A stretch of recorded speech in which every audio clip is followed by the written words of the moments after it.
This is Sumo Jump Squat. Stand with your feet wider than hip distance apart, toes outward. Keeping your back straight, lower into a sumo squat. Make sure your knees don't extend beyond your toes. Then jump as high as you can, reach your arms overhead, land in a squat position, and repeat for 30 to 60 seconds.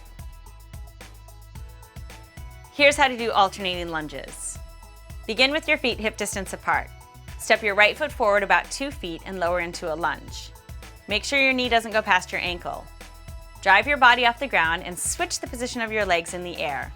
You should land in a lunge with your left foot forward. Keep alternating sides as you repeat this exercise for 30 to 60 seconds. This is how to do a plyometric side lunge. Stand with your feet about twice as wide as your shoulders. Then jump your left leg to the left and bend your knee to come into a side lunge. At the same time, bring your right hand down to touch the floor in front of your body. Keep your chest high as you do this move. Then drive from your left foot to hop up. Land in side lunge on your right side with your left hand touching the floor. Do this for 30 to 60 seconds. Here's how to do an X-Jack jump. This is a fun twist on classic jumping jacks. Start with your feet together and arms at your sides. As you jump, stretch your arms and legs out to the sides. Think about your body making an X shape in the air. Time yourself aiming for 30 to 60 seconds of movement.